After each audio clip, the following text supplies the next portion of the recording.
not going. No, I was just checking to see which way was which. Pardon me? Are they gonna have some themes today? Probably not.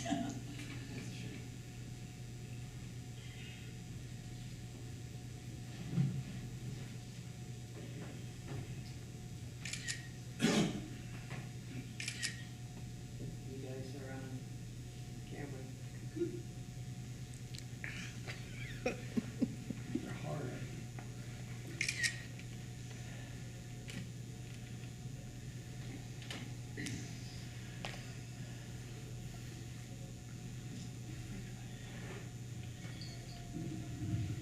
Good evening, Lake Wildwood. I am Carol Fairfield, one of your Lake Wildwood board members, and I'd like to welcome you to Candidates Night 2020. This is an important night for Lake Wildwood Association. I'm pleased to be the moderator tonight with the help of Bambley Flanagan and Randy Smith, my co-directors. Please bear with me as this is my first time to run a large Lake Wildwood meeting and my very first time to run a meeting with technology. So I'm sure it's going to be a good adventure. Due to COVID, which we're all growing very wary of, we have no audience tonight, and we miss you as our community dearly. It is very strange to be sitting here on Candidates Night and we do have an audience of 3. We also have Channel 95 doing some live streaming, which if you're at home watching, you know you're on live stream. In addition, they will prepare a video stream to be watched at a later date for those who could not join us tonight. We hope that there are a lot of members out there, but we can't see you. Bambi, how many do we have right now? 25. 25. Well, I hope our numbers grow. Oh, 27. 27, okay. We'll give them time to get their drink and sit down. 30. Okay. The Board of Directors is the key policy-making body for Lake Wildwood Association.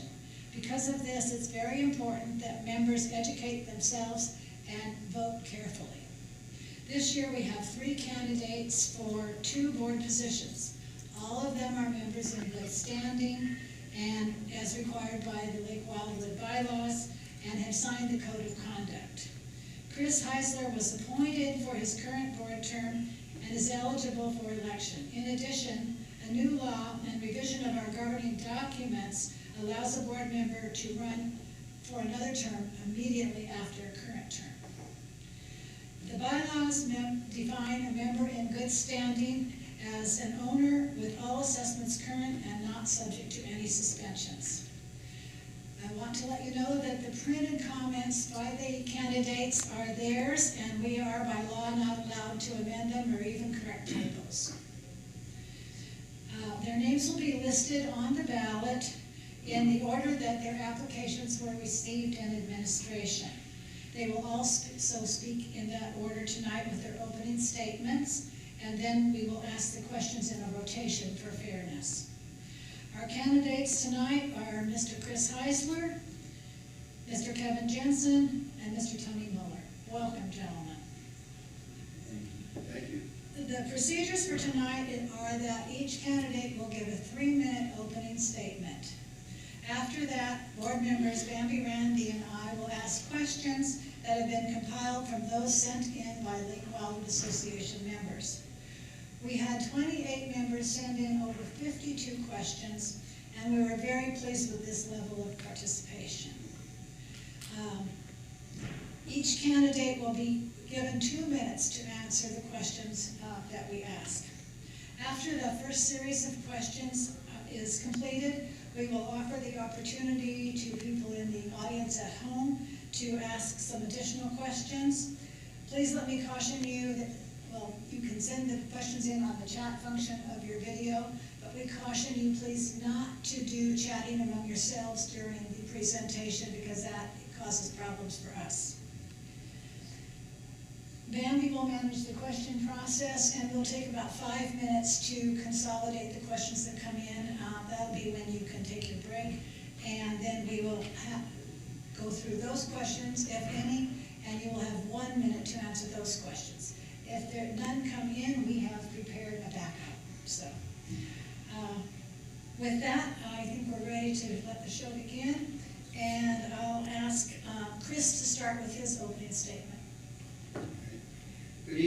name is Chris Heisler, and as Carol said, I was appointed to the board 2 years ago. Since that time, we as the board have initiated board goals and objectives and a required annual review. The new board will start for the second time on reviewing this.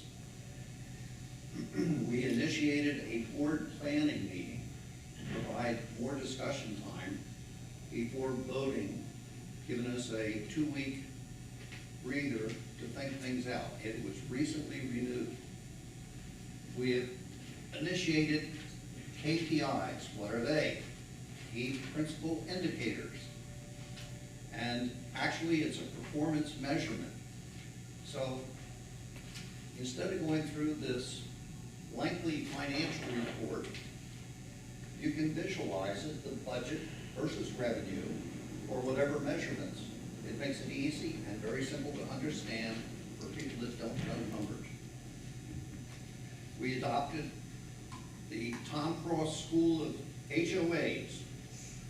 Once you go through that, you graduate with an AA degree. Then, if you want to go further, you can get the upper level of how to be a board member, and you are awarded a BS degree. We have started the Firewise Committee. It started with goats cleaning the green belts, and we are now in the 2nd year. Started a new department, 2 dedicated employees for clearing our roads. Purchased a bucket truck, a 16-inch chipper, protective gear, and training for the 2 dedicated employees to follow through with the 10-15 rule. Clearing vegetation. We recruited a replacement for the Public Works Director, and we recruited a new GM that stepped right into Bob's boots and has done wonders since. He manages by walking around. We approved homeowner fee this year, a $52 increase, $1 a week or 2%, one of the lowest increases in probably 20 years. All of us are board liaisons for 2 committees, and many of us visit other committees, especially the Finance Committee, as our first responsibility is fiduciary.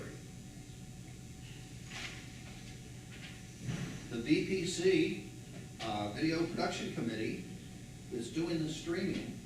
This is a giant step forward, and the hits, the GM, the food and beverage, golf maintenance, and security get the most number of hits. Other avenues are being explored. Thank you. Kevin. Thank you. My family and I moved up here to Lake Wildwood out of the Bay Area. And when we moved up, I've got 2 sisters in the area. I helped 2 of my children get their starter homes here in Lake Wildwood. And we found this place ourselves so that we could be closer together. There's a lot of reasons for moving to a place like this, but when I came up here, I was greeted by so many really interesting people, people that cared about other people. The surroundings are beautiful. There was a little worry about what might come creeping up our door in fire season, but when we weighed all those things, we found out that this was a place that we wanted to make our last home, our forever home. And the reason is this place has got a mix of people who care about each other. They're different, they have different perspectives, but when your perspective is something that's going out in the world right now where things are full of pain and hard issues, and over here your perspective is, you know, trying to take care of your family, make this place maintained and feel great and sustainable for a long-time future.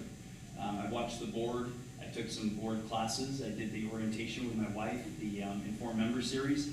From the Informed Member Series, I went on to the seminar for future board members, and then I went on to the Community Associations Institute and took an online course. And I was raised to serve.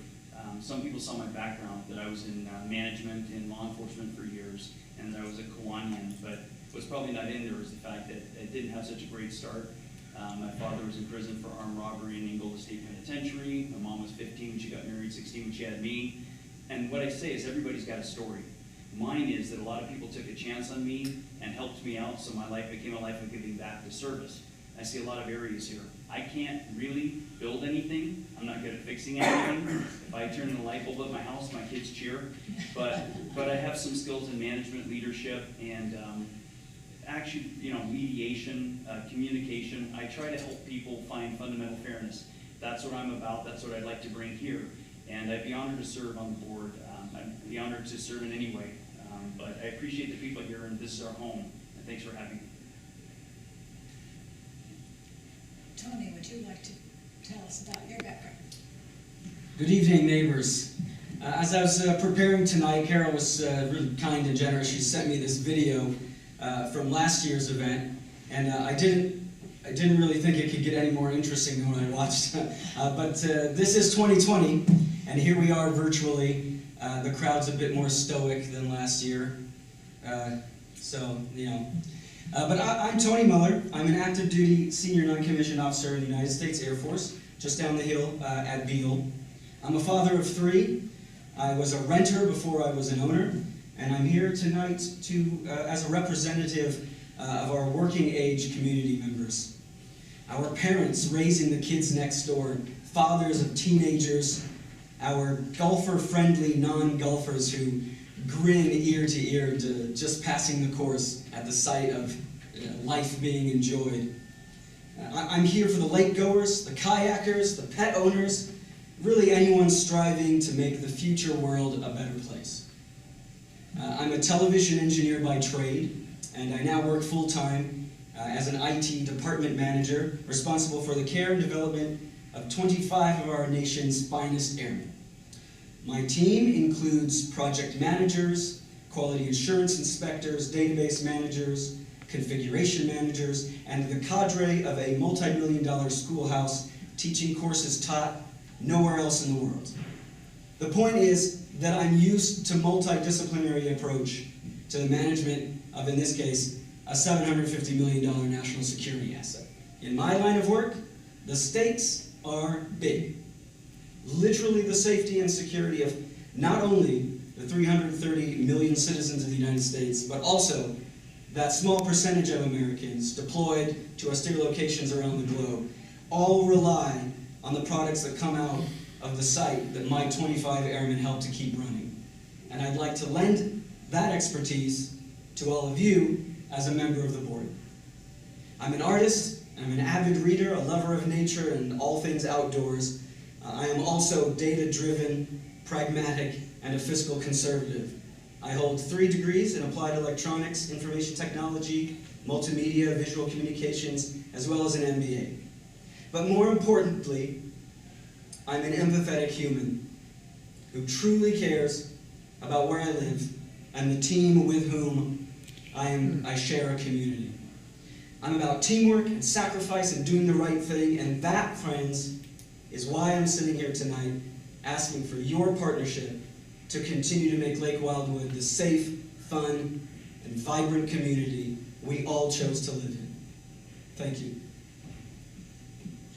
Thanks to each of you. You did a great job introducing yourselves, and now we'll turn to the question part, starting with Randy. The questions will be asked for each of you. We'll ask the same question for all of you. We'll give you 2 minutes to respond. Once the first person responds, then just go around the table that goes. It'll go Kevin, Tony, Chris, because we'll start with Kevin. So with that, I'll start with the first questions. Have you served in any volunteer capacity in Lake Wildwood, such as on committees, clubs, or work group? What did you do on those committees, and what did you learn about Lake Wildwood? Thank you. Started off working with the Public Safety Committee, and now I'm a voting member of the Public Safety Committee. So we've been dealing a lot right now with fire, and there's going to be a meeting on June 25th where we're going to have a couple speakers, and Gene Vanderplatz and a great crew have been helping put together something that's going to help, especially since today was the first Red Flag Day. So that's kind of my background, is in safety and public safety and administration, so that was a key fit for me. I took the classes to understand more about the board here. I've been a member of many boards. I've been president of 4, two national boards. And what I found is that you want reasonable people. I love talent. I love people that are very, very talented. But as you probably know from the past, in all of your lives, if you don't have reasonable people willing to listen and willing to, and really willing to understand each other and try to come to not just conflict, not just conflict for conflict's sake. Can you hear me okay? A little louder? Okay. I'm gonna try this. How's that? I think conflict is good when it's constructive. Conflict for conflict's sake is not. So in volunteering for this and Kiwanis and all these things over the past, my heart here is to serve in an area wherever I'm needed. The board now has a lot of the similar structures as the boards I've served on before, so I feel comfortable in doing it, and that's why I'm here. I'm still on the Public Safety Committee, and I'll find out if that still goes forward. Thank you, Kevin. Tony? Yes, hello. I have not. I just moved back to the States in late 2017. Very good. But what I can say is that I have on many occasions volunteered and led committees in military organizations in a professional capacity. So we've done, one thing in particular I'm thinking of is an organization that's just of the non-commissioned officers. So we call them the backbone, right? And we would do lots of community-type gatherings, making sure that everyone were taken care of in the dorms, or throwing a party for the base, or providing development opportunities for our members. So I do have some experience in that realm, but nothing within Lake Wildwood in particular. Chris?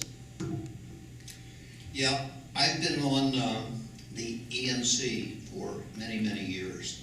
I think I started in 2001 and learned a lot, learned the rules for granting the variances and how cautious you had to be, that you didn't let the camel's nose under the tent and create a precedent. For probably the last 10 years, I was the chairperson. Nobody else would take it because they didn't want any confrontation. I've been on the board of directors outside of here for hospice. I'm a mediator for Placer Dispute Resolution Service, and I'm on the board of directors. I've been an advisor for CMS, for Medicare and long-term care. I've been a mediator up at the county courthouse here, and done a few other things, and I don't think I need, if you have any other questions, I think I've said enough. Thank you. Okay, my turn. We're gonna start with Tony, and then each of you will answer.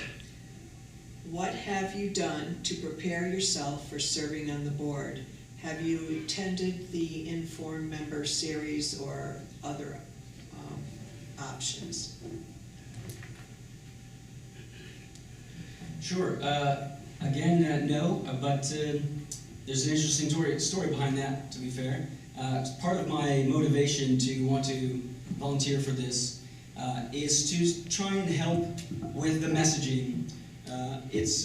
I've noticed that we have some difficulty reaching all of our members. Some of that, of course, is going to be people just would rather fly under the radar and just enjoy and not volunteer, and that's okay. But there are people out there who want to get involved, and sometimes personal experience, finding the ways in order to do that can be difficult. And so I would like to, to be a champion for that, work on getting this information out and bring the board to a larger chunk of the membership. Chris? Well, it's my question time here. No, we're. Oh, I'm sorry. Keep me straight. Okay. I've been through being on the committee, being the chairperson for so many years. I did go through Tom Cross's School of Management when he first started it 2 years ago, and it has since been institutionalized. And Kevin had to suffer sitting next to me in a couple of meetings that he went to on Saturday mornings.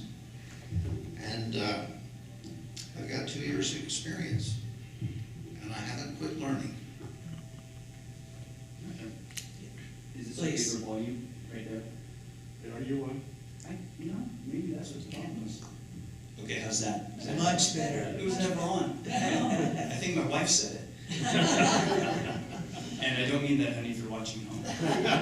So, what I've done to prepare is I went through, I felt like my wife and I would really benefit from the Informed Member Series, so we went to that together. Then afterwards, there was a Future Board Members Series, which is Tom Cross's School of Hard Knocks. And they put you through the ringer. I mean, you have to look at the budget. You have meetings with people that are on the board, in management here, and you answer a lot of hard questions, and there's 7 sessions. And then the Community Association Institute, it's a certificated class, and I took that and I actually had to call back and tell them some of their answers were wrong, so that was fun. But it was just basically in the formatting of the testing. What I've done, though, beyond that is preparing as an ambassador. I had a couple meetings here, and I believe that we are our best ambassadors. I'd like to create an ambassador program with a couple of people I've talked to here. And I believe to bring people in, we need to be ambassadors. There's a lot of people, I think, right now that are in communities that want to kind of get away from the larger city. And I think we have a great opportunity to bring people here, to keep them informed, and to add to our families. My 5 grandchildren go to the schools over here, and my son works in Roseville, and my son-in-law is down at Moffett Field in the Air National Guard. I believe we have a great opportunity to bring people in because we've got a great product here. I just don't know that all the people know about it. So I've prepared pretty hard for this, and then through life experiences, and I'm honored to serve. Thank you. Thank you. Now it really is my turn to ask a question. Sorry for butting in on you. Question for Chris to start is, what talents or expertise do you think you bring to the board?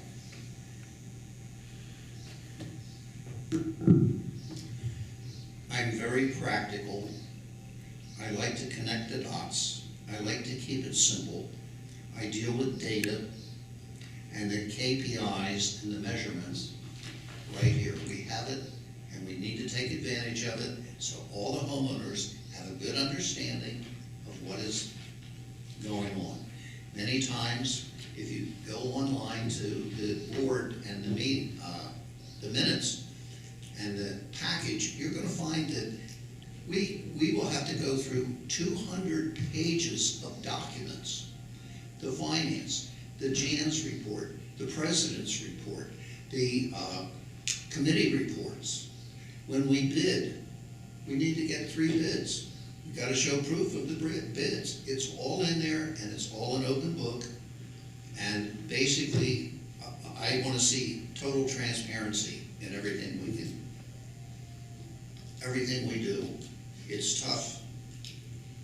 Trying to bring somebody to water and they don't want to drink.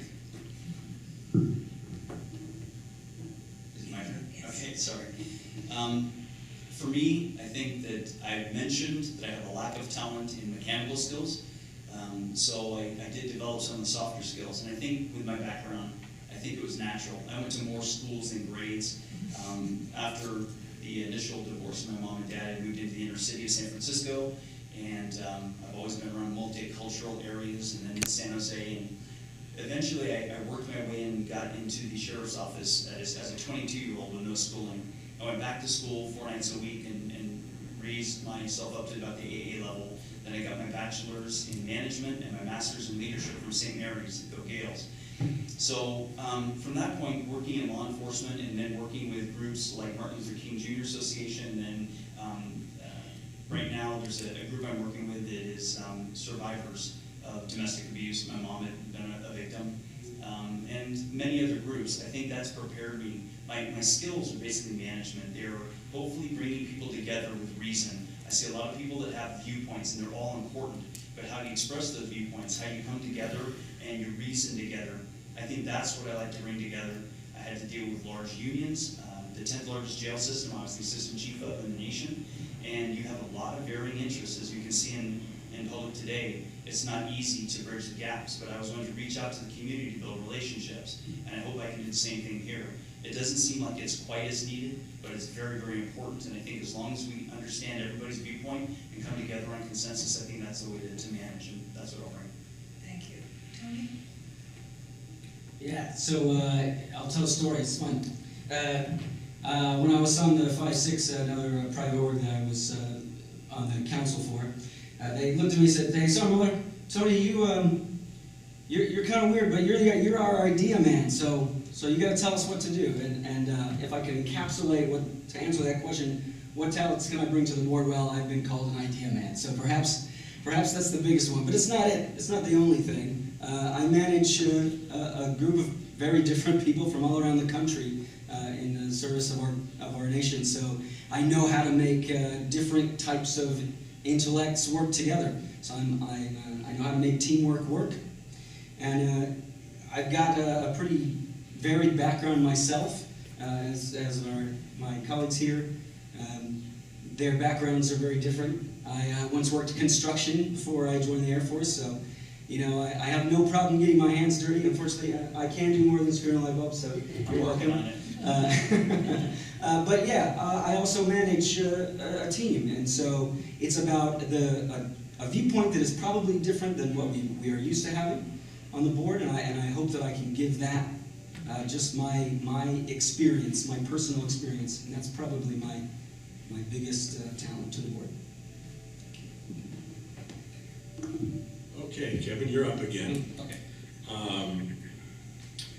What would be your expectations for the time necessary per week to serve on our board? I've heard that there are 2 meetings a month. I've heard now from Chris that you have a packet of about 200 pages. And I have to tell you that pales in comparison to the job. I was past president. I'm past president now of a large organization. And my job is to go around the country, and we have 56 nonprofits under our national umbrella. And so I would go put out fires. I would find boards that were failing in some way. Sometimes it was money mismanagement. Sometimes it was misrepresentation of their FBI partnership. And other times it was disagreements on the board.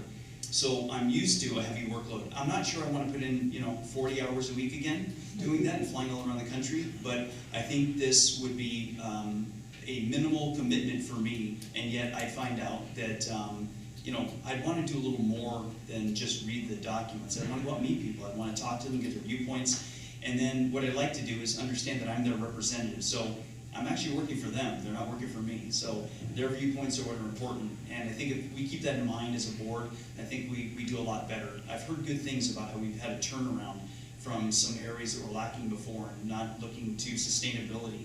And now we're getting back to the place where we're getting sustainable and looking into the future and watching that. So I'd be proud to be a part of it. Tony? Yes, sure. I expect a couple meetings a week, and lots of homework, I guess, as it said. But I work full time, right? And kind of the point of this is the point of me even in running is to show that it is possible to be a part of your community and work full time. It just may take maybe some change to how we do things. And I mean, I've sat on 2-hour-long board meetings. I'd love to find a way to make those a little bit more streamlined. Because yeah, sure, I can do 2 hours when I'm teleworking during COVID, but maybe not so much when I have to go back in the office all the time. So sure, I'm prepared to do what it takes, to give back to my community here, but I also want to find ways that we can make it easier for everyone to be involved.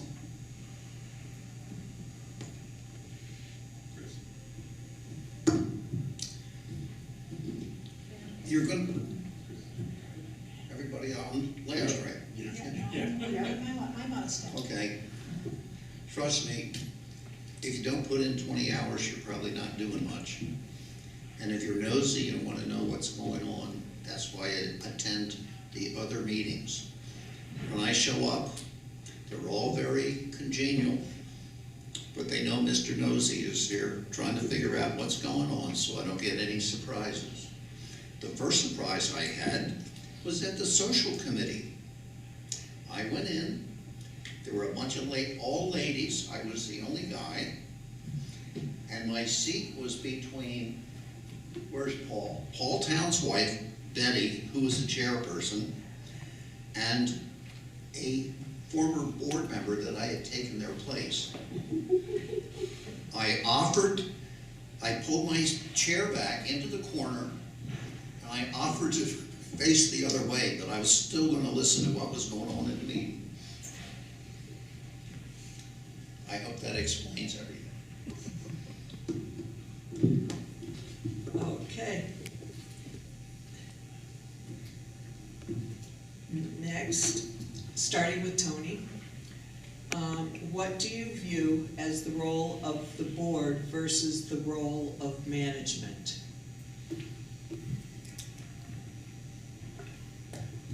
Yeah, so the board is all about representing the ideas and desires of the membership, and the management really is the arm that makes that happen.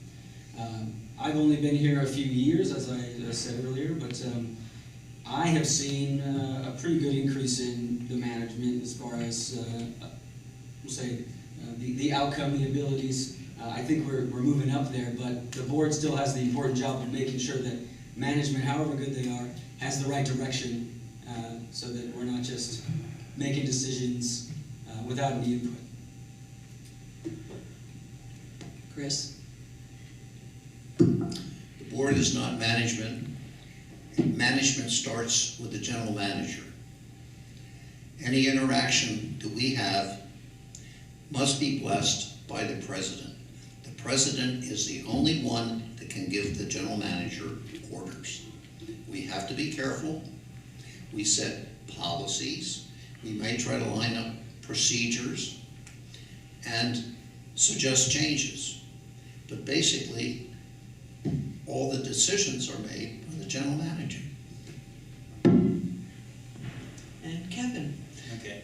Our job is to represent the members, and what we do is we manage the business in the community.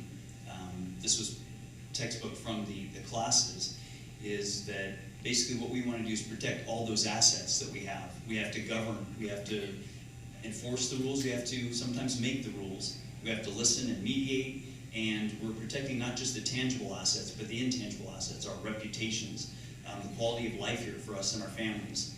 So the board's job is to make sure that we're governing properly and that we're serving properly by following the rules, and the duty to serve and the duty of care to make sure we're doing the right thing at all times, not something that's our own personal agenda. And that's why we need to listen. And like what Tony said about empathy, I think we have to be empathetic, but we also have to follow the rules with empathy. And it's the same thing as in law enforcement. There's the letter of the law and the spirit of the law. We need to merge those two sometimes so that we're doing the right thing for the right reasons. And as far as management, they do the hard work of running day-to-day operations. They have a great staff. I've seen changes even since I've been here, and I've become familiar with them and laugh with them because I've watched what they've done, and they're taking something and they're building, they're constantly improving. I'm a lifelong learner. I'll never stop. That would mean that I was just done. And I've seen them learning and watching and evaluating and then reacting to what's going on and coming up with new ideas. So the management is really that group of people that are governing those day-to-day operations. We're governing the finances, we're governing the rules and the quality of life here. So I appreciate that they work hand in hand together. He's right, the president is the person who has that interaction with the general manager. Thank you. Okay, it's back to me, and we'll start with Chris on this one. How do you interpret the requirements of our fiduciary responsibilities as board members? And secondly, what is your experience with budgets, capital equipment, and reserves? Well, the top on the list right now, fiduciarily, is to increase our replacement reserves. We've spent a lot, and the target that we're shooting for is somewhere between 30 and 40% to meet necessary surprises. What we're doing on several of the projects We're lucky in a way, we're addressing some of the culverts, and we're trying to handle the most important one. And every time we repair a culvert, the life expectancy is 50 years. And we don't have to accrue anything for the next 20 years. If we get enough of the 1s and 2s done, none of us are going to be around by the time those need to be replaced. The same is with the infrastructure, the roads, the lake, and what the plans are. When we put together our plans, we are switching right now from a 5-year plan, and the next step is to go to an 8-year plan. Specifically, the roads, the culverts, and the lake. When you combine 2 years of accrued replacement reserves, when you let a contract, instead of being $500,000, it might be $1 million that you can pay for, and Public Works goes out for a bid, the contractors are more interested in $1 million. An example right now with the paving that's going on here, we took advantage of allowing the private roads, all those people that wanted their drives or the private roads paved, we said you can pay for this separately on your own, singly, but we will give you the group discount. Thank you.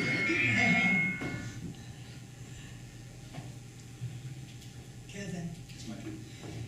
After bad to the bone, this is going to be interesting.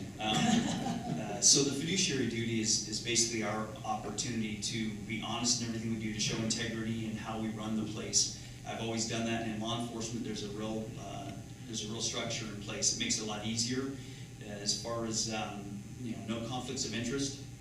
You make sure that you're above board in everything you do. Make sure that people know if you have a conflict, declare it, and then let the board decide on how to deal with that. As far as budgets, as I started promoting through the ranks, I operated budgets of $25 million for the courts, and I ran the courts from Palo Alto to Gilroy, and then I was the coroner for a year and ran that budget. And there's a lot of equipment that needs to be ordered and replenished. And then in the jail system, that's a large operation. You have everything from inmate needs to defective and eroding equipment and buildings. And so we had not just the buildings themselves, but then the land spaces and leases for the courthouses. I think we had at one time 13 leases of buildings until we built a couple of buildings together. So I have a broad background in budgets. I think that the best way to manage a budget is to be aware of the past and then plan for the future. Make sure you know what your assets are. And I was able to go over this with our treasurer and ask a lot of questions. And I was really just grateful that so many things are in line for replacement costs. They're not going to let something deteriorate to the point where it's useless anymore, the land, the equipment, or anything else. If that happens, all of a sudden, you've got a bigger problem. You haven't planned well enough, and you can really find yourself in a hole. So my experience there has been one that I think fits in well here. Thanks. So the question again was what is our requirements for fiduciary responsibility, and what sort of experience do I have? Well, I'll say again, I manage a $750 million national asset, so yeah, we have a lot to do with managing government money, money that belongs to everyone. So that's really important to be good stewards of that. And Lake Wildwood does have a lot to maintain. A lot of important things that are important to a lot of people. So it's important for us to come and look at this stuff in a way that's logic, data-driven. Got to make sure that we're not doing something frivolous. And the advantage is that we have a team of people to look at stuff like that. So that's the way we should be doing it.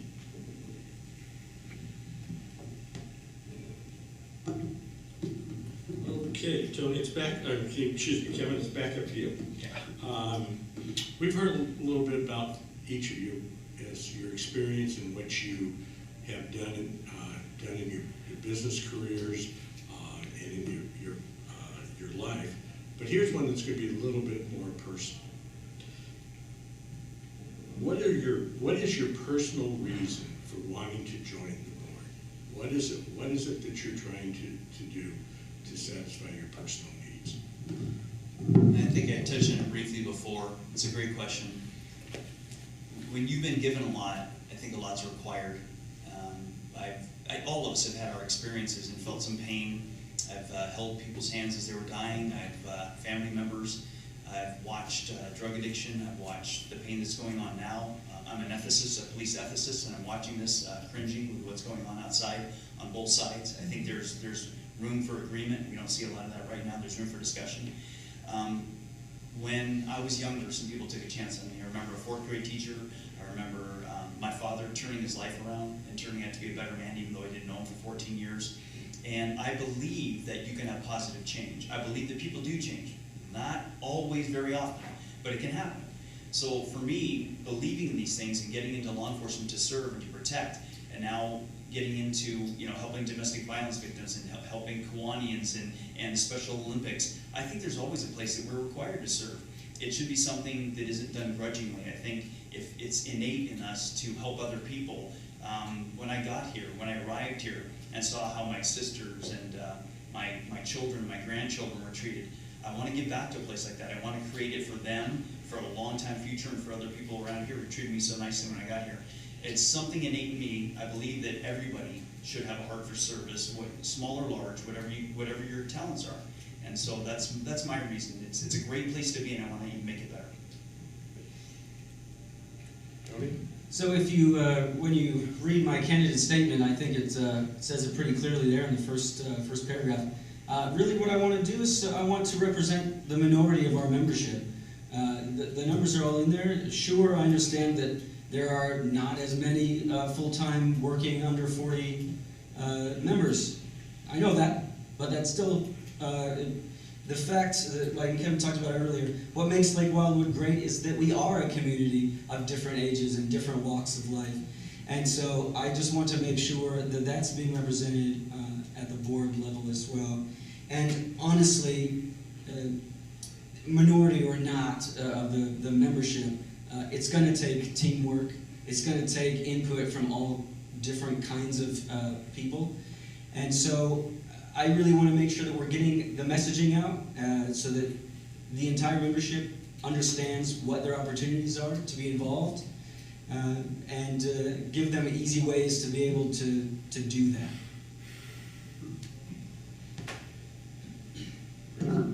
My turn. I'll try to be brief so I don't get the bell. I have been incredibly fortunate. I have gotten involved in more stuff in the years I worked. I started out back in the old days when the draft was here, and I did 2 years in a tank battalion. I've been in private industry where they run 24 hours a day. I've been in sales, service, all sorts of stuff. I had the opportunity finally to retire, and that I didn't have enough time when I was working.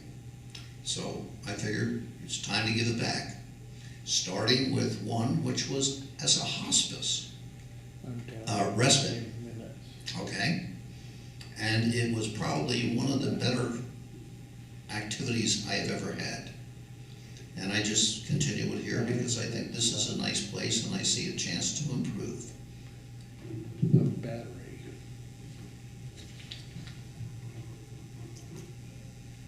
Okay. This is for, start with Tony.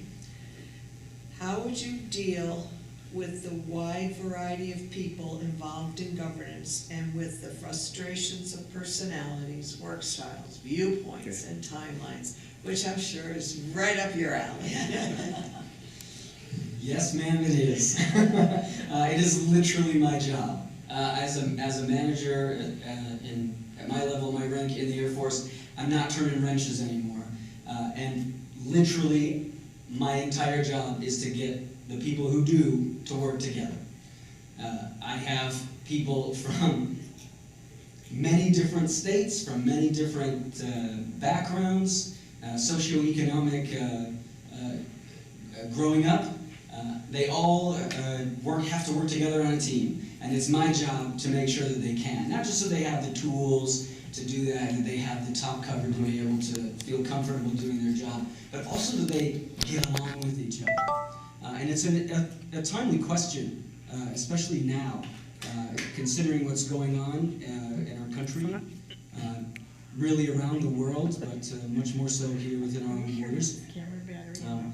This idea of getting to work with each other, working with each other, even when we don't agree completely, that's an important thing, and I think it's sort of a growing pain that's maybe a bit overdue, so I hope to take some of that expertise back here to where I live. Chris? Well, I've been working with this team for 2 years now, and while we don't all agree, I am vocal on things that I object to, but when we vote, I belly up and I support the majority. No repercussions or anything like that. Am I on, Paul? For the various views, I try to keep my mouth shut, listen, and take notes.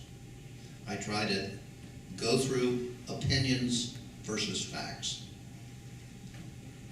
And then when it comes to it, when we gather all of the things and a motion is made, we vote on it individually. My turn? Kevin? Thanks. So, like Tony, this has been my job for 35, 40 years, and my last board job was actually handling people that had differences and flying around the country trying to put them together and make a plan. I think the way that you do it, though, is you have to win their trust. You have to be above reproach yourself. You have to have integrity. You have to act it out. And you have to give them a platform where they feel like they're being heard. You can agree to disagree. That's fine. Like I said, conflict for conflict's sake doesn't do any good. Conflict, constructively and respectfully given, is always going to be better. So for me, I believe respect is that you have to respect their view even if it's not yours. I believe that you have to give them a platform to feel listened to and cared for. And then you have to help them understand what the rules are and how you can appeal to them to maybe compromise within the rules, or maybe trying to find another solution. There are a few times where I've actually been able to change a rule because it just didn't apply anymore. And I think that's something you have to look at. You can't be so strict in the rules that you're, I guess it's dictatorial, but you can show some flexibility and make sure that you're doing the right thing. I really think it's about listening skills and communication skills. If you can appeal to their better nature and show them that you're not attacking them, then I think you can get people to work together. There will always be a few that you just can't do it with, and I understand that. And then you have to stick to accountability in the rules. Thanks. Okay, thank you. Now we're on to a big question of the day. Fire risk reduction is a major issue for Lake Wildwood Association. What do you know about the FireWise plan for Lake Wildwood Association and the actions that are being taken to encourage members to make their properties more fire safe? So we'll start with Chris. We've been doing this for the last 2 years with many discussions. The FireWise Committee, the Public Safety Committee, brochures. Virginia Gompers is a very good representative for not only Lake Wildwood, but for the community. And we've had examples in here with the sandbox and how fire spreads, and I forget what the attendance was, but it was quite eye-opening when you saw what could happen. We've gone through and we are following the county code for the 10-15, back off the roads. We've given the homeowners an opt-out if they want to take care of their own. Otherwise, it's going to be pretty brutal. It's 10 feet back and 15 foot up. We've been going through, if you notice, there's a vendor for PG&E going through here and cutting back specifically on the electrical wires on the top, cutting back 10 feet. I saw a question, my trees have red marks on them. Why? I think those were trees that were designated by the vendor that they have to cut back, and they're supposed to clear these wires for 3 years, according to what I talked with one of the supervisors. We're on our way, but it's a moving target. We have a Carroll Fire, the contractor that's doing the Firewise plan. Forrester, that's right, thank you. And that plan is due, and that's probably where we're gonna wanna start. Thank you. Kevin? Okay. So as part of the Public Safety Committee, we've been talking about this a lot, and we're preparing a meeting on June 25th. There have been other meetings, and there have been other messaging outputs. Tony made a great point earlier that the messaging is there. There are components of it, but I think Lake Wildwood is always going to say, how do I message better? And we should always be improving the messaging, even when you're really trying hard. Some people don't listen, even when 2 or 3 times they received it, and you ask them if they received it, and they said, well, yeah, I got that, but I didn't read it. So somehow, we have to just keep trying to do that. But in the meantime, we have to have plans and provisions for people that don't. We have evacuation plans we're going through now. We just went over the map and trying to figure out which gates we can use in a given situation, how to message that to people timely, to watch the Nevada County and the other social media platforms and the other news platforms. Yuba.net was great for me, and getting on with your community members. We're trying to really push the community groups, and then that way you'll be responsible for other people within your group to communicate, to knock on a door, to help people out. And I think that that's something that right now, this June 25th meeting, I think you'll like, we'll have 3 or 4 different speakers that Gene and Virginia and others have been putting together, from fire, even talking about what to do if the fire approaches your car, or if you can't get out of your house. So I think that it's important. I did get a little bit nervous about that. That's the one thing that scared me coming up here. But I love the fact that people are so fervently trying to solve a solution on how to be the safest we can be. Tony? Yeah, actually, the Firewise plan was actually the one time I was pretty pleased with the messaging that we've done. Lots of mailers, lots of flyers, and I thought that was great. So I'll make it clear, I am a Californian, so I understand the threat of fire. I've grown up with this. So the plan that's in place that we've got, that we're pushing right now, is pretty drastic. It is, but also it probably has to be. We have a lovely, wonderful community with lots of trees and lots of brush and things that can catch on fire. So it's probably something that we need to do. And again, Kevin, I don't mean to keep referencing you, but this is great. You should vote for this guy. You know, just finding new ways to message this stuff, finding new ideas about how to deal with being fire safe. You know, maybe we bury the power lines, or you know, maybe we add in some new. I mean, we've been talking about walking trails along the streets anyway, so maybe that's something to look at.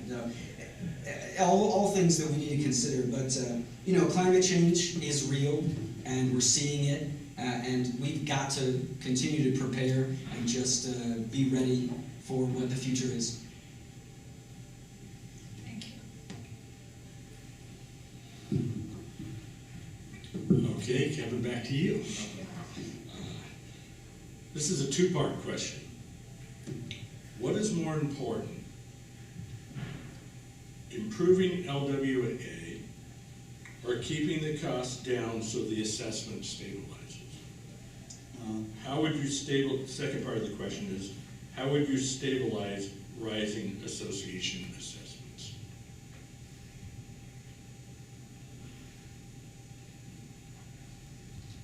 Yeah, I don't believe you can separate them out. I think that one of the things that I learned when I had here was that you can say that both are important. I find that we talked about the diverse community here, and that's in many ways. Sometimes it's people who've been here for so long that I've noticed, even friends of mine who are in other associations, that their retirement dollar has been eaten up by inflation. So not everyone here has deep pockets.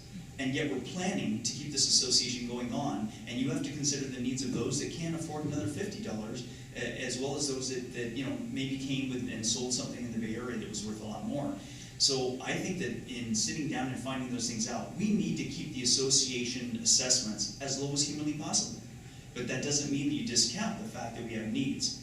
So it's in that balance, and that's a key word for me, balance, reason. Let's find out what we can do to keep them low. I've seen some creative strategies. I've seen the finances. I think that they've taken a big step in going back and making replacement pieces for equipment part of the budget for future, taking care of the place now so we'll never be in a hole again where we get this bad. The second part is the rising association fees. I think that people don't understand sometimes the actual investment that we have here. And I'm hoping to bring other people from the outside in who will be able to carry a bit of that burden, who might want to golf for an extra cost and do some other things. And if we can reach out as ambassadors, maybe that's one strategy of keeping the costs a little bit lower when you bring some other people in with diverse backgrounds that also may be able to contribute a little bit more too. I've always liked to reach out to public sector and private sector and say, hey, can we build partnerships? Would you mind building this park? Would you mind helping out? I tried to get a track built for the school, and that's when COVID hit, because I saw little kids running on cement and falling down and skinning their knees. 2 of them were my grandkids during the turkey trot. So I think by being creative, but both are important, and I think we have to remember that. Tony? So the first thing I say is I think that since the time that I've been here, I've watched the board and our new management really seem to get on that path, and so that's really encouraging to see anyway.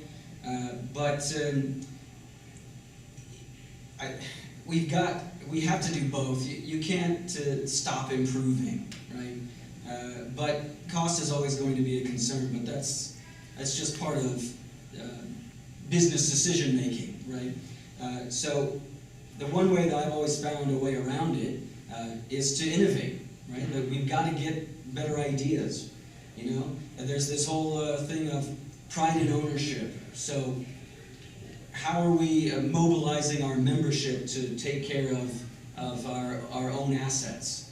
I would love to see a community event where we just everybody goes and paints something in the park, or like cleans up an area, or when I first moved here, when I was a tenant, as a renter, I would run the trail on the other side of the lake a couple times a week. And I'll tell you what, there were definitely times where I brought equipment with me on my run to either fix a signpost that had fallen over or to clear some brush out of the trail. So those are the kinds of things I think that we can improve Lake Wildwood and also keep costs down just by doing that sweat equity, putting that time and work in for ourselves.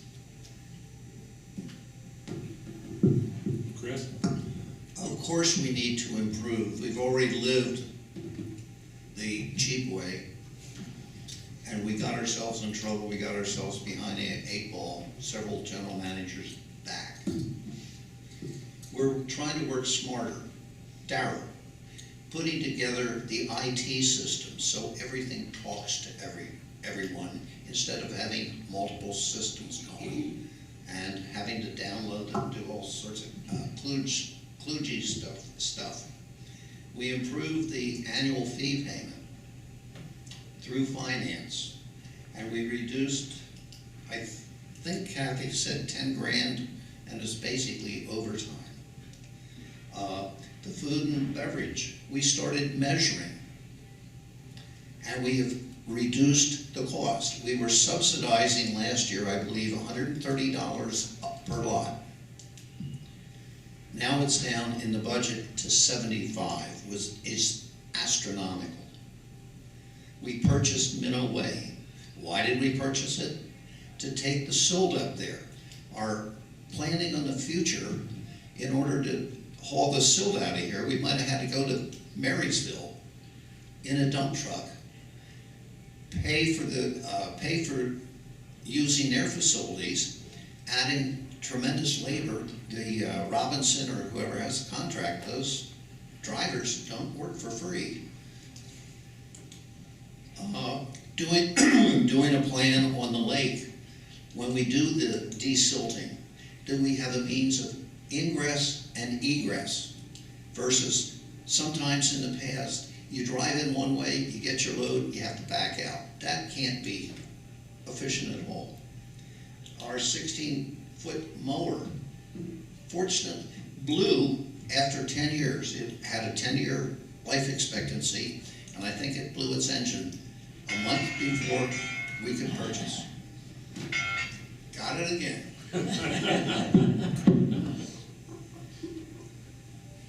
Hi, it's my turn. You're off. Oh, God. I think it's better if I'm off. Tony, you ready? Okay, this is a little different than the one I asked earlier. How do you understand the interrelationship of a board member to the GM and the general community?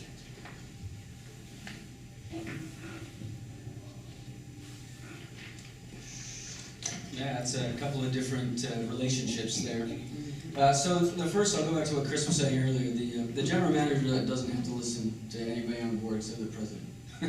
So that's the first thing, right? And then, but that doesn't mean that board members don't have a professional working relationship with the general manager. Obviously, there's going to be a requirement to play nice. I'll say. I shouldn't say that. It's not really what I mean. But just that why would you not be kind to someone, let alone someone you have to work with? I guess I'll leave it with that. But as far as the relationship between the board member and the community, well, again, the board member is the representation of the community, of the member, when it comes to larger decisions. I mean, this is something we as Americans understand well because it's part of our democratic process. We're a representation, so that's really how I see it. Chris? Okay, basically, as a board member, what I've done is I listen. I have to represent all 2,845 homeowners. I listen to their suggestions. I might go to the general manager. I might throw the idea out to one of the 12 committees that meet every single month. I may ask them to get involved, or at least attend the appropriate meeting and bring the situation up to see if the committee will get support. As far as my relationship with the general manager, we have fun. Trust me, we have fun. Kevin?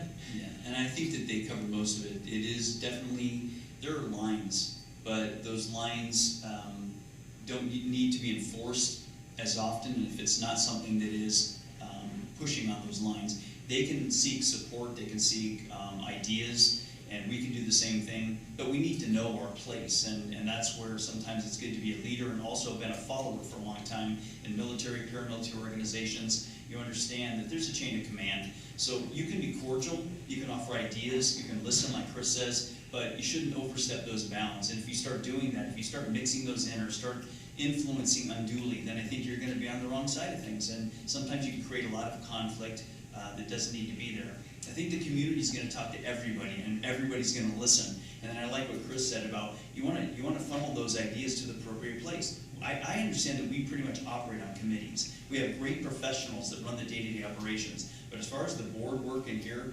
so many committees do such a fine job of taking care of us. If we had to pay those people, we would go broke with all the work that's done by volunteers. So I think that everybody should understand that, and that everyone has a job to do, and be respectful. Again, it comes down to mutual respect, and then knowing the proper lines of communication and where things should be funneled when the situation comes up.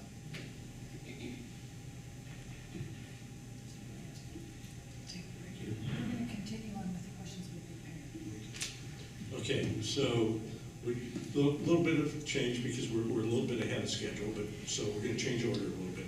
Chris, I'm going to ask you this question first, but it's really kind of a, when you hear the question, it's really kind of irrelevant. But Okay.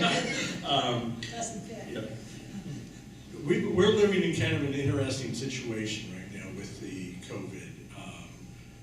Up until March, we held 2 public board meetings every month. One a planning meeting, one a business meeting.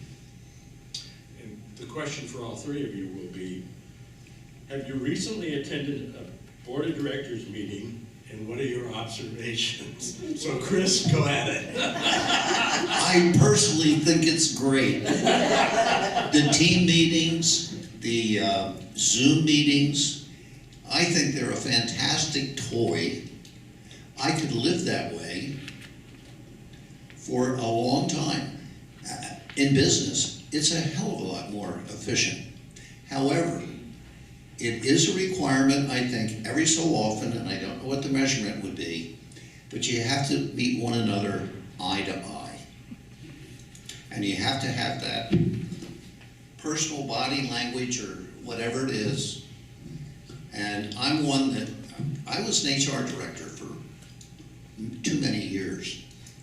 And when I interviewed somebody, if I didn't get good eye contact with them, I was very reluctant to hire them. It's a trust issue. And you know I love these gadgets. That's why I go paperless. I have everything here instead of spending the labor to print all these useless pieces of paper that get thrown away. Kevin, your turn.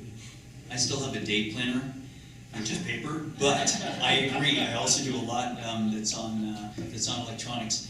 I also feel that if we're going to watch a board meeting, which I've done a couple now, and evaluate it, I think it's only fair to say I've got a small snapshot. But what I've seen in looking at the agenda, looking at the structure, watching how they follow protocol and that they've got a consent, which can cut some time down once everyone's reviewed it and agreed that there can be items put on consent. I think it's very, very well structured.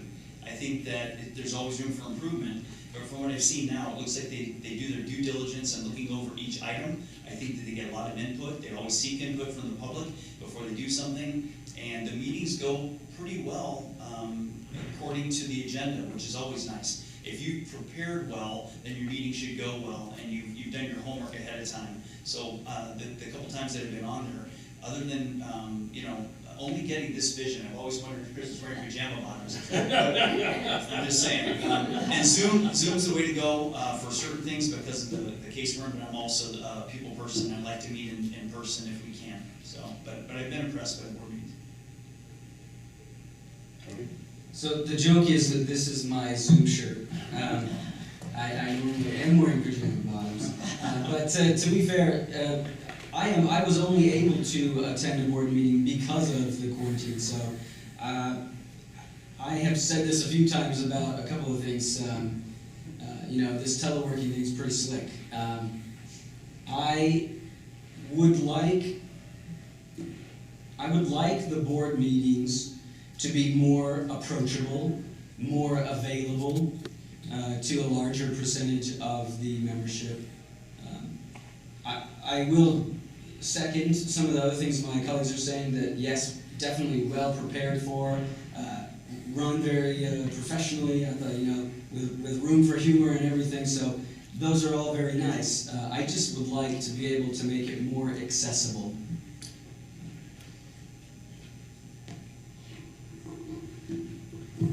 Okay. Next, Kevin, what do you know about Common Interest Property Association's David Sterling Act and how it applies to Lake Wildwood governance? Well, I had to study a lot, so I'm probably a little advantage here. But it was, up until that time in 1985, I think it was pretty much free range. People did what they wanted to do. And then there was actually a lady, I think her name is Ann, I can't remember her last name, but I think she wrote the language, but Assemblyman Sterling and Gray Davis put his name on it later became governor, formulated this into a codified series in a certain place where we could find it, where we could put it all together, and now we have some rules on accountability. It would talk about fiduciary responsibility, how to handle finances, talk about structure and governance, and I think it's been amazing. It's probably the only thing that's kept community associations alive. So many were getting into troubles and being sued and all the things that were happening. That's not gonna stop a lawsuit. What it'll do, it'll give you the structure to win a lawsuit or to keep people governed appropriately. So, I mean, I do know a lot about it. I've got volumes if anyone ever wants to come over and you can take it from me, but it's actually been one of those things where rules were needed for a long time and they finally got their act together, and it's continually changing, and things are being added that help us govern better. So I think that the act itself may have been authored by two people on name, but I think that there was a lady who did a lot of homework with group association leaders to put that act together, and so they should get the credit. Tony? So to answer the question of what do I know about it, well, I'll tell you what, I'm going to leverage my SMEs, my subject matter experts. I do understand that it's the law when it comes to HOAs and organizations like this, and that there are a lot of rules and a lot of protections for the citizens, essentially. But as for the specifics, yeah, I'm going to go ahead and call the attorneys that we have on retainer. Chris? We're fortunate enough to have as our attorney Kurt Sproul, who wrote the Davis-Sterling Act. And trust me, whoever's on the board, in probably the first week, you'll get a good reminder of what our responsibilities are. One of the first things it brought to my mind, and this has been about 15 years ago, was on the EMC, we got a variance for somebody to ride his bike, his motorcycle, to his house, because he had turned it over or dumped it off his trailer. And it was $100, and I felt guilty when he paid $100 for a hearing. I called him up and I said, please withdraw this. What you're asking is for us to grant a variance on someone else's property. In this case, it was Lake Wildwood Association. We have to send out notices of everyone within 300 feet of the affected area, which meant all 31 miles of road.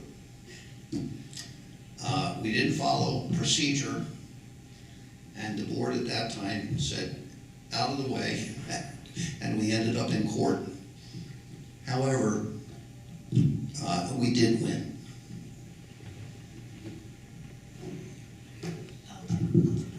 Okay, I've given everybody a chance. I've hopped in on you too many times, so I'm a little gun shy here.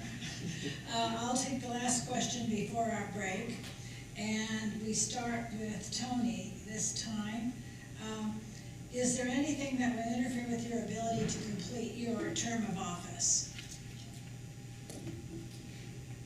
So normally I would say yes, because the Air Force could tell me to move whenever. However, I am really close to military retirement, and they can't move me anymore. So there's nothing that's going to force me to leave Lake Wildwood anytime soon. This was the last move in my military career. I knew that, and I would like to see my youngest son graduate high school before I even think about moving anywhere. But to be fair, I don't know why I'd want to. It's beautiful up here. I love the community. I love the atmosphere and the people. So there's nothing that would interfere with doing this job other than my full-time job. But again, my point in wanting to run is to show how it's possible, and in some cases make it possible to do both, to be involved in your community and also work full-time and raise 3 kids. Chris? Well, there aren't many restraints on me. Number one, Doris won't move, so I go it alone. As long as I stay on the right side of the grass, and as long as I have checks in the checkbook, I know I have money to pay the annual fees. Okay, Kevin? There's nothing that I can think of that would stop me. I've fulfilled terms of 6 years, and a couple others. The only time that I left early from something was when my father was terminally ill, and I retired at the age of 15. left some pension on the table so I could take care of that. Barring something that was family-oriented that I felt would take precedent, I would fulfill all the terms that Okay, thank you all for your attention to the questions and the energy you put into answering them for us. What we're going to do now is to take a 5-minute break and see if any questions have come in from our virtual audience out there. And we'll organize those, and then however many we have, we'll start with those, and you'll have only 1 minute, so they'll be briefer. And then we'll finish with a closing statement from each of you. So take a little break. Hey, Paul, one question. Do we have any more batteries or is this it? What's the question? These are the small batteries. I think we have bigger batteries. I'd rather turn off my camera and save the battery for now. Most of it now down to 38, 30. Did you have the trails across the At street? Kirkley Road. I'm sorry, what? So I went down that big hill along the street to I didn't even know, so I've been getting tired until like 10. Well, it's self-companies for all of your standing, so. The second half of the street, so I made a nice street. Have it under back. Go ahead. I used to, half marathons, most I did. On trail. So. I'm sorry, what? Don't feel bad. I haven't done any years ago next to the States yet. Yeah, it's fine. So you're still, no injuries? Well, I still want to for the knees, because I want to be able to Keep going. I do it. So, I try to, just try to do the strength training, keep it. You get something with that. Yeah, if you can avoid it, good. It's just, that's some old stuff in there from other injuries and softball and stuff. IT was the one that I had to just keep that rolled out, and then I was doing better. I'm thinking, maybe 3 times a week instead of 6. You know, I just put in too much mileage. My kids were very cross country. In San Jose, but he was like, I had to bring that kind of skill. I was good at age groups, and didn't have a lot of time. So it just puts, yeah, anyway, but it just gives me that therapy to get out there in nature and run and burn off some energy, but not it's nice, don't get me wrong. It's not the energy. Yeah. I mean, I just try, I have golf, and I golf on this course. Yes. It's an expensive sport. It's expensive, it's time consuming, it'll take you 5 hours. And I tell people, if you can avoid the torture, do it. If you get pulled, then go ahead. And usually it takes like 1 good shot, I can do this. It's like you find out what today. I was getting, and I got my son on, I'm gonna take out Saturday for 5 hours. And I heard one day. And it's like, if you're not 31, take out that long course. You know, I'm ready to just, but I do enjoy getting out there and swing the ball. And every once in a while I hit it wrong. It's a frustrating. Everything's smooth. Yeah. Yeah, we only done 2 years. Yeah. I tried to too. Late 17, this is coming back from. So this sounds like. Oh, Randy. We're bad. 4 years in the UK before after 2. So 6 years in West Virginia. Much appreciated. And my dad was our first, he's got some stories though. He was a mechanic. So he joined me to see the world and they sent me to Alaska. I mean, you can see Russia from your house in Alaska. He was miserable. And then he put in his transfer, they sent me 29 hours. That was my stepdad. And, oh man, was he pissed. So, I think that's 4 years. So you're Master Sergeant Yes, E8. sir. 7. Sorry, Air Force E7. Army would be E. That's the chart. Okay. But it's a fun trip. For my, my brother who enlisted in the Army, right? And I'd say, I'm a mess sergeant. He's like, that's not an 8. Yeah, but it's still, how many years you got in? 18. 18? We do Qigong. Promotion faster than that. My daughter and I used to Yeah.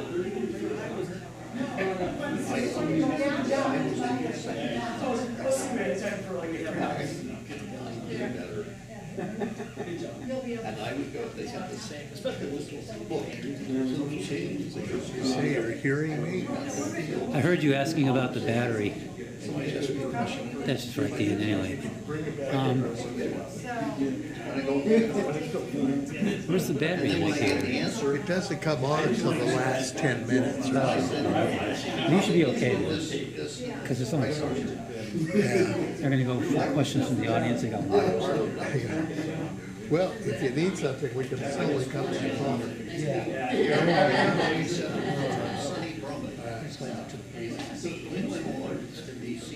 The senior Because I'm watching it on the computer, and there's like a 15 to 30 second delay, and I can't hear what's coming on the iPad. So I gotta watch to see if I see when their lips stop moving. I gotta look at the other camera and see if the board member is talking and switch to that. So I've missed a couple of them. I don't know, maybe if I put a headphone on the iPad.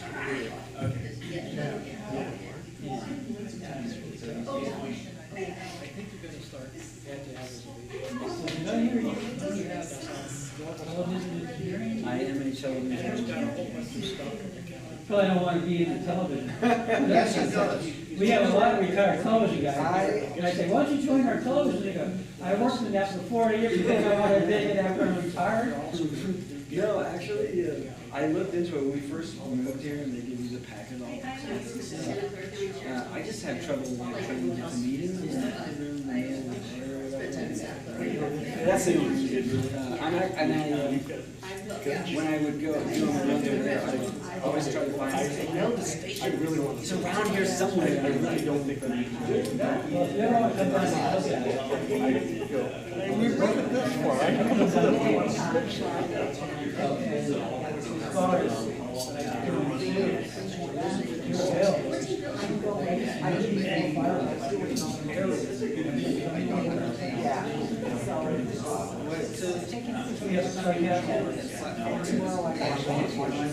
what were you doing this week?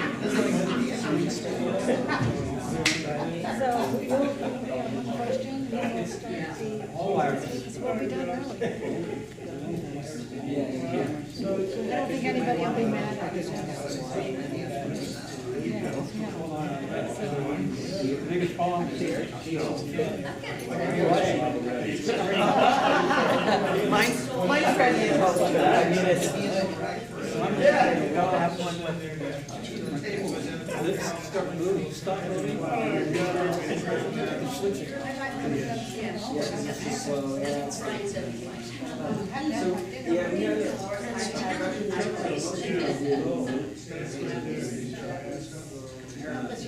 When we did the smaller ones, it was just me.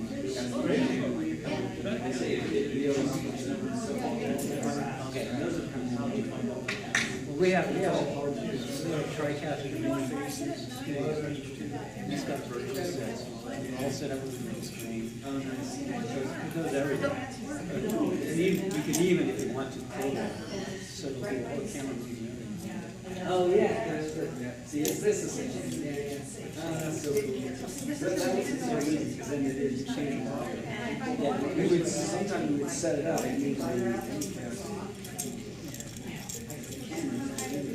And then, yeah, and then the voice just there. The TV. Yeah. So, and we have iPads and telephones. No, we're not big time studio stuff. We got big time studio stuff. I would time studio. Right. Because it's all over. It's on the studio. They heard a discussion about ants. At least we were discussing something. Political, we're discussing ants. Have to start another one. And then you'd have to find a new address. I think we're ready to go. Shall we get ready here?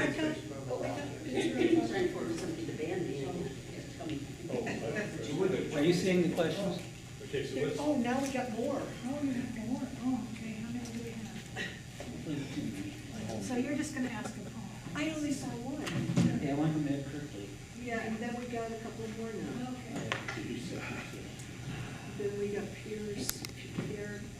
So you're doing all the questions So Ken, you can focus on Bambi. Are you gonna do this thing again to let us know? No, we're going, it's live, I couldn't stop it. Oh, we're still live? We're still on. Hi, everybody. Okay, we will call ourselves back to order at this time. I'd like to report to you all that during this period of questions, we had about between 40 and 50 people join us, which we're certainly glad to have, and I ask everyone who's still there to tell all their friends to watch the streaming afterward. It's a lot better to have them all here in person. Last year, I think we had 200. So we will have to spread the news of those who did watch. We've had a few more questions come in, and Bambi will ask the questions from the field. Should I mention their names? No, yeah. Okay, first question, I'll start with Chris. What is your position on changing the current rule regarding walking on the golf course? And you have 1 minute on these. No opinion yet.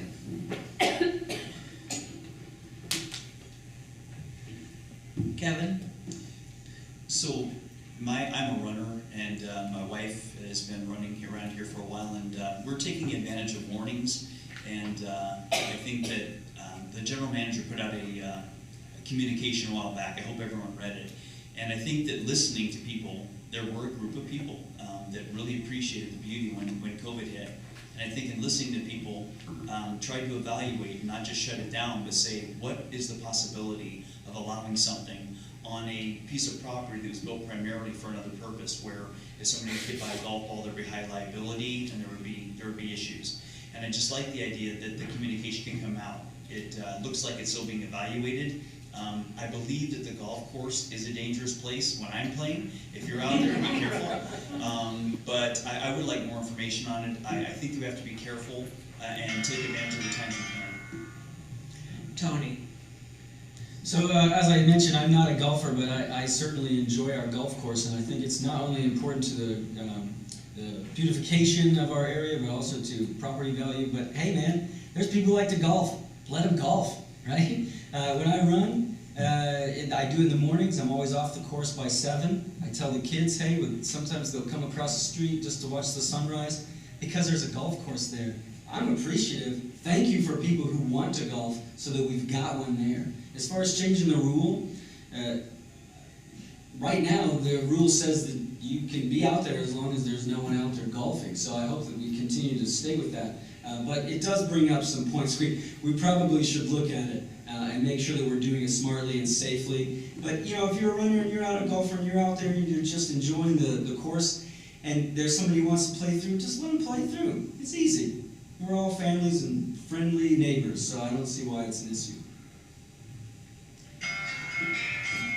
You made it. Okay, Kevin, this one's start with you.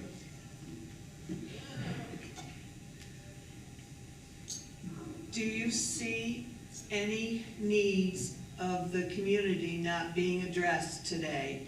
And if so, how would you address these?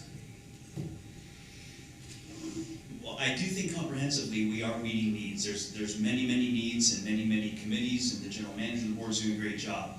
One of the things I've noticed, and one of my family members was a victim to the minor bit of maybe a crime that goes on every once in a while. There was an egging of a house, and there was my granddaughter's high anxiety, and when that happened, it was a sad state. So that I talked to Mr. Newell and some others. I think sometimes kids need something to do, and there are kids here, there are teenagers here, and one thing that I'd like to see is just an opportunity for somebody, whether it be a volunteer or somebody else. I volunteered in a youth correction facility when I just got out of high school, high school.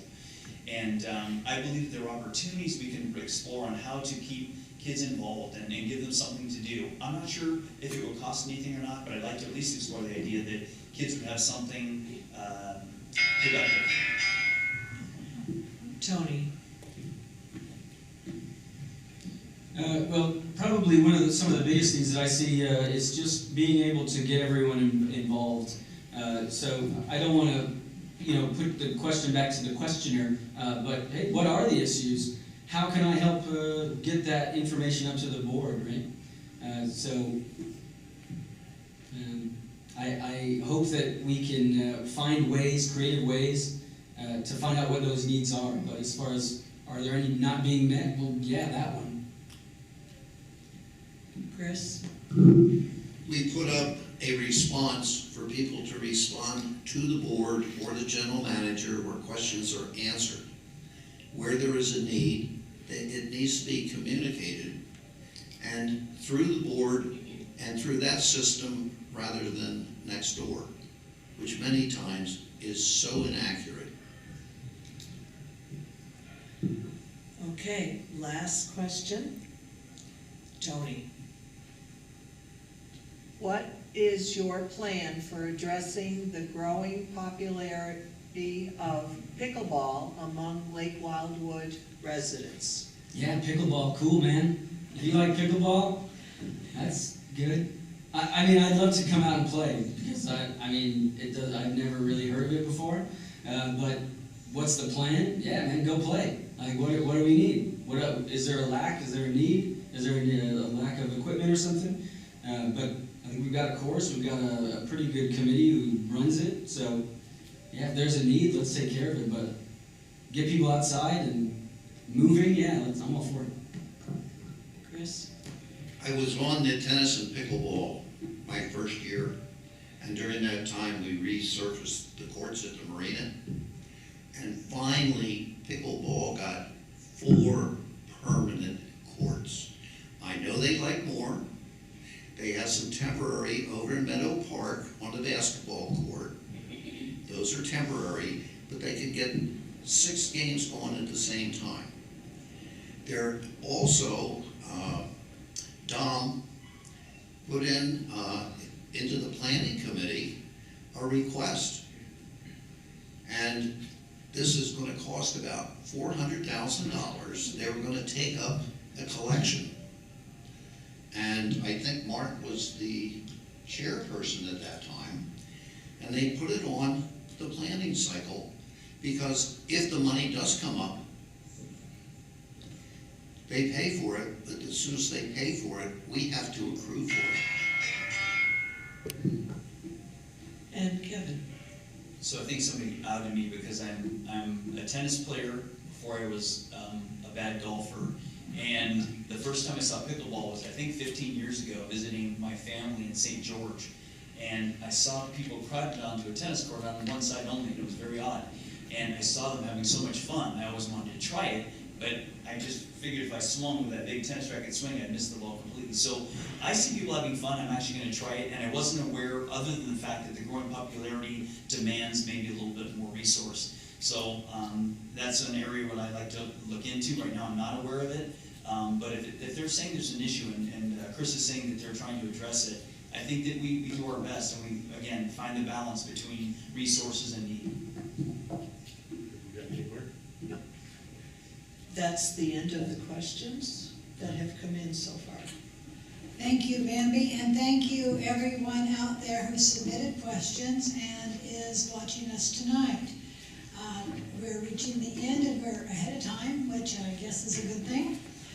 This has been an informative session, and we all know more about the candidates' qualifications, activities, and viewpoints on important issues than we did when we arrived here tonight. We thank the candidates for, we thank you all for becoming candidates and for supporting the governments of Lake Wildwood. We wish you all success in the election. We also would like to thank our invisible audience out there. We're glad we have somebody, and we have a few visible people right here, waving madly. We especially, especially appreciate the people who are still with us. Probably they're dropping off at this point. We've increased. We're almost back up to 40. Oh, good. I also want to thank the Channel 95 staff of Kathy and Kent and Paul Town for doing the streaming for us tonight and making, serving as communicators to the community as a whole. I also want to appreciate Donna Brazil and the administrative team for doing all the background work to put this together tonight. It does take a village. Closing statements. Oh, see, I'm way ahead of time, sorry. It's good I have minders here to take care of me. Okay, so we'll rerun all that later. Okay, I'm sorry for getting ahead of the game. All right, we will do closing statements now, and I guess since we started before with you, Chris, for closing statements, we'll start with you, Kevin. Okay. So you have 2 minutes to summarize what you think about all of this and your intentions. I think dialogue like this and this candidates night is beneficial because people get to hear ideas, they get to bring up things that are important to them, and what I've appreciated about the panel is that everyone seems to have creative ideas and opportunities to make things better. So I don't think you can go wrong in your vote. I do think that what happens now is that if you get involved, like we're trying to get involved, we're going to make it a better place. For those of you that are already on committees, I really appreciate it. I found out through these studies that the committees really are the backbone here, and you're a resource that is not paid but is much appreciated. My personal feelings for coming up here and for offering my services to the board are that I have a life of service based on a life of receiving much service. So if there's anything I can do for you, anything that you'd like, I'm sure that on the board or off the board, I'll be available. I do appreciate the surroundings. 5 grandchildren, soon to be 6 up here. And if I can talk my other son into coming down too, we're going to make it like an enclave. So thank you for accepting us here, and I hope that I can serve you well. Tony. Yes, yeah, I don't think you can go wrong with any of the candidates we've got up here tonight. I think we had a really great discussion, and I would like to see more of this in the future, which is exactly why I'm sitting at the table today. Again, I'll reiterate it, I'm about teamwork. I know how to make it work with other people. I'm about community. I'm about innovation. I'd like to streamline processes. I have experience running private orgs in a professional capacity, in addition to the job that I do full-time. I'm a representative of a few different minorities of our membership, and so I think a vote for me would give voice to some of that. But in either case, I appreciate everyone's continued cooperation in making our community a great place to live. Chris. I'm not going to get the gong. Trust me. I want to implement the best practices for HOAs. We already started with reserves, and there are going to be a couple of more that we're going to address. I continue to follow the result of the 2018 survey. It indicates that we need a modest upgrade, and I hope to be continue working in that direction. I have the experience under my belt. I want to continue to provide stability for your board. So, in closing, so if you like what you see, vote for me. I also like humor. Okay, that concludes, as I said, I got the gong because I got out of step. So thank you, team, for keeping me on the right page. I won't repeat the part that I already said. I do thank the people behind the scenes who helped us make this happen. The important part of this evening is the ballots that will be coming out in the next few days. So watch for them in your mailbox. My suggestion is to vote soon when they come so the ballot doesn't get lost under piles of things and you don't forget to vote. The ballot is due by 5 p.m. July 24th, which gives you plenty of time. Nowadays people aren't traveling, so you'll be home. Anyway, do send in your ballot, and the winners will be announced at the annual meeting, which will be held in this Cedar Room on July 25th. It will be cool in here. This is a new procedure to have an indoor annual meeting, and we look forward to a real audience, but we don't know if that will happen at this point. It depends on the powers that be. So we hope we have real people and a crowd in here. Last but not least, I want to thank my colleagues Bambi and Randy for their support and guidance through the organization of this program. there's nothing else, I wish everyone a good evening. Thank you guys. Thank you. Thank you.